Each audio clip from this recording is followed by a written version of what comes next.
Stop it. Hi, everybody. It is Quinn and Pila. What up? Here we go. You have the 30-day journal prompts. You either printed it out or it's digitable, or you can use your own journal and write down the question yourself. Mm-hmm. So the first question is, what is your relationship with love? So if someone is watching this, Pila or Happy, and they're not sure what we mean by it, how would you explain this question to them or help guide them to really reflect what they need to reflect on when they think about their relationship with love? Right. I'll give you a quick scenario. Real quick. When you think about your decision making, when most people, would you agree, tend to make a lot of decisions emotionally based, right? When people get people angry, when they throw shade, when they throw hate, a majority of people tend to react, right? A lot of times it stems from, how would I say it, a lack of calm, a lack of self-worth, a lack of a foundation. And the reason being is a lot of people don't have that foundation. And for most of us, you way back in the day, anybody out there who's had a breakup, our foundation tends to be love, right? And people have a lot of bickering and friction with parents. When we grow up, a lot of us didn't have ideal situations and environments that made us feel safe, that made us feel cared for. So a majority of us, would you say, tend to go outside of the home, outside of that safe space that we thought we had, and look for love in other places where we would feel important, where we would feel understood and feel listened to. So that's the reason why we start here, because a lot of people, their issues tend to stem from family, because that's where it started. Whether you had both parents, whether you had a single parent in the home, whether you had none of the parents and you were raised by your grandparents or your foster kid, just having and not having that is very tough on anyone. So that's why we start with this question. That's why I suggested we start with this question, because love is the foundation. And for a lot of us, we fight tooth and nail to keep it when we do get it, when we do find it. And we literally will grasp onto it, no matter if it's healthy for us mentally, healthy for us physically, healthy for us mentally, spiritually, for being ourselves. We'll even trade our identities for it just to keep it. For sure. Oof. That's why we start here. Because if a person cannot articulate how love is instrumental in their decision making, how would you be able to get across your feelings to anybody, right? To anyone. It's one of the causes of friction between people, is lack of understanding. If we don't know and can articulate that relationship that we have with love, how can we really tap into our empathy? Right. So that's one of the few reasons why we start here, because it is the foundation. It is the building block and the component that literally a bunch of our decision making stems from. So I'll throw it over to you, Ms. Quickle Quinn. How would you describe your relationship with love? And before she answers, there's one thing that I always do when I answer any sort of question, because a lot of us, when we hear a question, we'll just grab whatever the first thing that pops up into our mind. A lot of us haven't actually organized our thoughts into a process, into a system where we can actually say, hey, this is how I processed it, this is my system, and then this is how I articulate everything. So to make it simple, I always, 5 things. What is your relationship with love emotionally, physically, mentally, spiritually, and financially? Just go and answer that question in those 5 areas, you know? And it could be emotionally, it could be a love-hate relationship, and that would actually be 2 things that you talk about with your relationship with love. That it is emotionally good for you, it's emotionally poor for you, it emotionally makes your emotions super volatile, you know?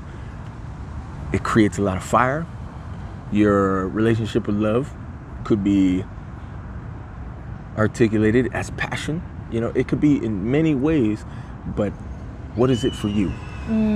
What is it for you? Thank you for prepping me for that, because emotionally, when you first mentioned that, I thought about how nurturing it was in the beginning when I was born and was a child with my parents. Like, looking back, they did absolutely anything in their power to take care of us, and my mom was the nurturing one, and there was some pictures reflecting my dad being nurturing too.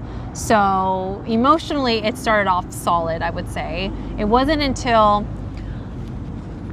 I started getting in trouble where emotionally I started feeling it was inconsistent. And so in that department, I feel like since that happened, it was inconsistent. I would experience love and then not have love fill me up there emotionally from my parents. Right. From my parents. Because a lot of times would you say that, and I would say I'm not going to answer for all immigrant families, you know, first generation here, first generation here. But a lot of times, a majority of cultures, I'm not going to say every culture, but taking care of the kids a lot of times just means financially. Yes. You see? And that's what it is attributed to, and that's how a majority of parents feel that that's how they love, that's how they show their love. That, yes. Hey, I took care of you, I put a roof over your head, I was able to put food on the table. That's normally how the love is dished out. Yes. You know, how it's spread around. You know, how many people, or how many families, how many parents are actually thinking about, you know, showering their kids with love, you know, actually getting to understand themselves and their kids emotionally on a deeper level. Yes. When you have next to nothing when you first come here. Yeah, and I would say that would connect with the mental area as well, because if they're able to do that, then mentally you're almost being guided to think clearly or have a process with how you communicate with somebody about something. You know, so when you say that, so when I think of that, yeah, definitely rocky. Rocky and inconsistent, or like barely none at all. There wasn't any really processing. And then financially, I would say it was the strongest, because that's very true. Right. My parents did anything in their power to support us financially. Right. Roof over our head, clothes, and food. Very grateful that I was able to grow up with that. So as you can see, all the other areas were shaky. There's, like you said, physically. See, a lot of us, I don't know. The relationship that we have with ourselves physically, isn't that great? Yeah. You know, that body image that we have, it's poor for a lot of us. Yeah. Body image is an area where it is not great. Yeah. See, and that relationship with love, and in that physical realm of yourself, you know, being able to feel your pain physically, be able to see the image that you have for yourself, you know, actually, and then mentally how you actually see yourself and feel about yourself. You know, if your self-love, and you know, this is a term that is, to me, it's very new, but a person's self-love, if it's very, very strong and is very, very deeply rooted in I say, in a practice that makes a person proud of themselves daily. A majority of times, when a person takes care of themselves or allocates the necessary time that is necessary for them, their body image will be positive. Because they have a practice that they utilize every day, because they have a system in place to practice, and that maintains the discipline. Right. See? So that's where yourself, Quinn, myself as well, needs to be able to describe that relationship that we have with ourselves physically. Yeah. Describe that love. Yeah. I I will just say it was very non-existent for me, because I remember feeling not knowing who I was and always already people pleasing. So anyway, yeah, when I started getting in trouble in the ways that I did not receive love emotionally and mentally and spiritually, right? So then I started looking for it. So my relationship with love really started off rocky and non-existent in those areas. Maybe just financially strong, because at that time my parents were able to provide that for me. Exactly. And of course, so when you grow up, you see yourself people pleasing, you see yourself chasing love, especially when we're not taught it. Then we go look for it. Exactly. And because it's being able to articulate our emotions, being able to grasp that, being able to put it into words. It's very, very challenging just to be able to deal with this. And then to be able to take on somebody else's emotions, whether it's a friend, yes, or a partner, a significant other, that even throws in more complexity into it. You see, so someone, and it needs to be you, needs to be able to articulate that. Because when you can articulate your feelings, and you can articulate your relationship with love, oh man, it literally opens up, and your vision, and I don't know what these third eyes, these yes, chakra the when you're able to do that, all that opens up. yes, It may not be for 24 hours a day, but at least a person, if they have their practice in place, if they know that relationship that they have with love in those areas, emotionally, physically, mentally, spiritually, financially, you'd be able to open up your eye, open up your perspective, and be able to get that clarity that you need. So perfect. Yeah, I believe you summed it all up. But to sum my answer up, it was very rocky and non-existent. That's why I went chasing for love, and it wasn't until I realized that I was so empty and spiritually I was dying, then I started to take a look at my relationship with love and find ways to build upon that. So it's been recovering. It's been recovering, and it's been, how would I say it? It's been transformational. I will just leave it at that. It's been transformational, and here we are with you guys. So this covers the first question to help guide you, and there was a little hint that we put, or like a tip. How do you feel when you're without love, right? Do you feel insecure without love? Exactly. So that can help you even dig even deeper, reflect even deeper about your relationship with love. Exactly. Because before we go, she mentioned people pleasing. Yes. You see, and if your relationship with love happens to be on the poor side, right? It's lacking, and it's very volatile. There's a lot of pain, with your relationship with love. There's a lot of emptiness. There's a lot of dark. There's a lot of shadows. Normally, when that's the case, an indicator in the spiritual, emotionally, physically, mentally, spiritually, and financially, an indicator that your relationship with love in that area isn't as strong as you would like is that you are a people pleaser. You see, that you are trying to just make people happy, because your spiritual side is your sense of self.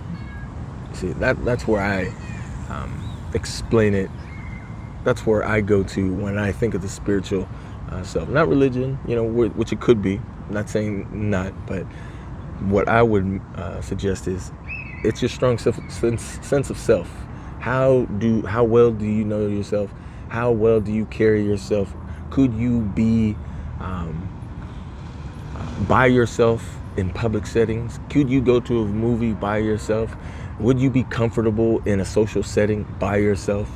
You know, could you just be by yourself a majority of the time? And for a lot, many individuals, it's scary to just not have any contact with anybody.